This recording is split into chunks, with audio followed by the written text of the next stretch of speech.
Bismillahirrahmanirrahim. Жалгыз калганда шайтан азгырып, күнөөгө түшкөн, ниетке тийип турган бул хадисти дайыма эстеп жүрөлү. Таубан радиаллаху анху кабарлайт: Акваман мин уммати. Мен үммөтүмөн ушундай бир топ адамдар бар, коомдор. Алар ятуна йаумал кияма би хасанатин амсали жибали тихамата байда. Кыямат күнүндө келишет. Ушундай чоң Меккеде Тихама деген тоолордой сооптор менен келишет. Фаяжалуллах азза ва жалла хаба мансура. Аны күлдөй кылып, чачыранды кылып жок кылсат.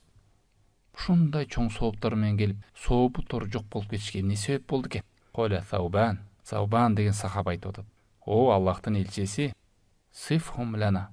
Бизге сыпаттап бериңизчи. Алар кандай болду экен? Деп таң калып атат.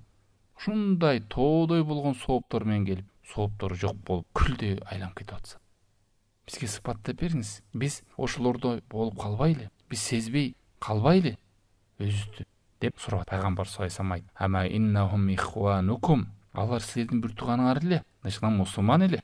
О мен жилдатикум. Силердин териңерден эле, мусулмандар эле. Ва худуна минал лейли кама таахудун. Силер түндө намаз окугандай алар деле намаз окуган. Карагыла, бирок эмне берди? Көп адамдар адашат. Жумага барып коюп, жумадан күнөө кечирилет, намаздан намазга күнөөлөр кечирилет деп күнөөдөн сактанууга кайдыгерлик, кош көңүлдүк кылат.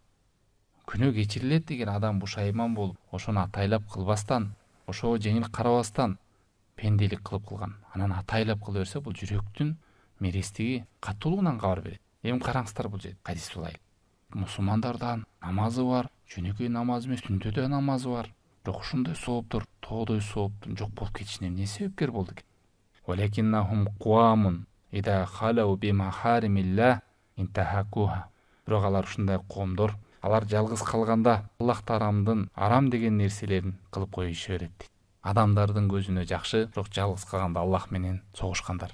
Аллах сактасын.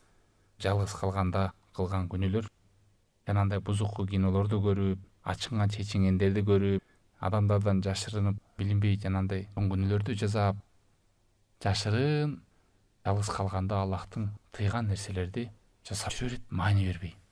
Күнөө экенин билсе дагы, ошодон сак болоюн дебестен, ошону эч нерсе тоотпогондой кылып жүрүп өтүп кетип, тооба кылбай. Ошол жерде сооп амалдарын да жасай берет. Ошон үчүн сак болойлу, Аллах сактасын. Ушундай чоң сооптор менен барып туруп, соопторубуз кайра күлдөй болуп чачырап жок кетишинен Аллах таалам бизди сактасын. Ички амалдарыбызды, ички жашообузда, сырткы жашообузду да жакшы кылсын. Эки жүздүүлүктөн сактасын. Адамдарга жакшы көрүнүп, анан жалгыз калганда шайтанга дос болуудан, Аллах тааламга каршы чыгуудан жалгыз калганда, элдин арасында таква көрүнүп, жалгыз калганда Аллахка каршы иштерди жасоодон